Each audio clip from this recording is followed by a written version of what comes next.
है दोस्तों, welcome back to my channel. कैसे हैं आप सब? आई होप आप सभी अच्छे होंगे, खुश होंगे और अपनी पढ़ाई कर रहे होंगे। तो सुबह का मॉर्निंग सेशन हमारा शुरू होता है, वो होता है करंट अफेयर के साथ में। और करंट अफेयर अब मुझे अच्छे लगने लगा है, क्योंकि करंट अफेयर को आधी से ज़्यादा बुक हमने पढ़ ली है इसकी, तो ये अच्छा लगने वाला है। फिर मैंने इसका नेक्स्ट टॉपिक देखा कौन सा वाला है, तो वो जन कल्याणकारी योजना है जो आगे और भी अच्छी होने वाली है।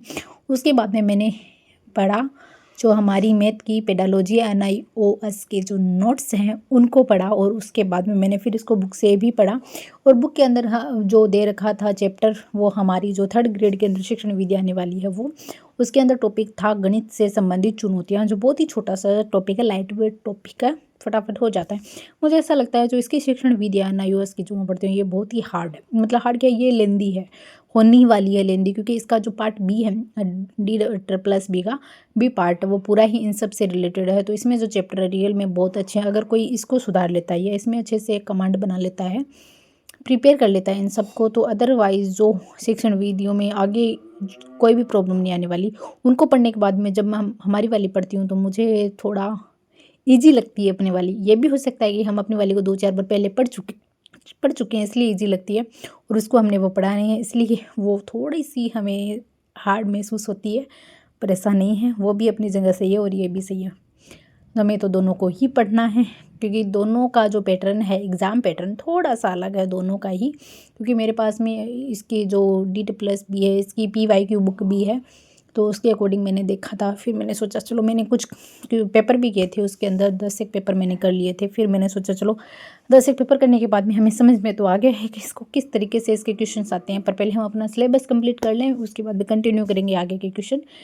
और जो हमारे 3rd ग्रेड के अकॉर्डिंग जो हम GK का पार्ट कर रहे हैं, उसके अंदर हम क्वेश्चंस कर रहे हैं। फ़िलहाल जो हमारा 2nd टेस्ट है वो कंप्लीट हो चुका है, और अभी मुझे काफ़ी टाइम हो गया है, मतलब 1-2 दिन निकल चुके हैं। 3rd टेस्ट मैंने नहीं दिया है। पहले मैं 1st और 2nd टेस्ट उन्हीं के क्वेश्चन को याद करूँगी, पढ़ूँगी, उसके बाद में दूँगी। और इस बुक के अकॉर्डिंग जब हम NIOS के नोट्स पढ़ते हैं तो इसके आधार पर हम ये याद कर लेते हैं कुछ चीज़ों को, जैसे राधा कृष्ण आयोग हो गया, मुदालियर आयोग हो गया, दुर्गाबाई देशमुख समिति हो गई, कोठारी आयोग हो गया। तो इन सब के बारे में इसमें बहुत ज़्यादा डिटेल दे रखी है, और ये चीज़ें हमारे वाले में है पर इतना नहीं है, डीपली नहीं है, शॉर्ट रूप में ये है। और इसमें बहुत ज़्यादा डीपली ये चीज़ें दे रखी है, क्योंकि इसके चैप्टर ही इस वाइज है।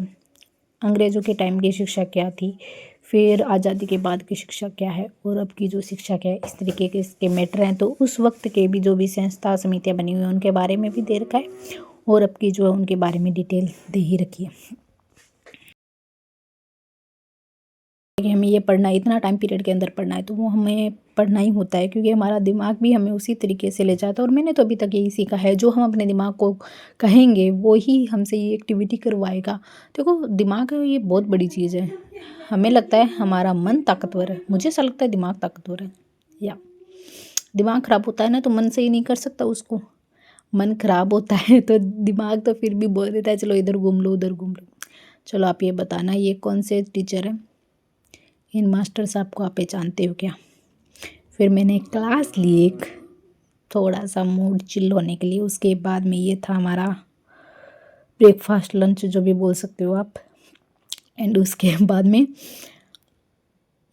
मैंने ज्योग्राफी पढ़ी, और ज्योग्राफी के अंदर जो हमारे संभाग वाला टॉपिक था वो कंप्लीट होता है। नेक्स्ट जो हमारा चैप्टर होगा राजस्थान का भौतिक विभाजन होगा, जो हम आगे पढ़ेंगे। उसके बाद में मैंने मैथ पढ़ा, और मैथ पढ़ने के बाद में मैंने एक नया रजिस्टर मंगाया था, वो मैं आप लोगों को दिखा रही हूँ। आज का ब्लॉग बहुत छोटा रहेगा, क्योंकि घर वाले किसी फंक्शन में गए थे, तो फिर घर पे कोई नहीं होता तो काम भी बहुत होते हैं, इसीलिए मैं इतना ही पढ़ पाई थी। चलिए मिलते हैं अगले वीडियो में, तब तक के लिए अपना ध्यान रखिए।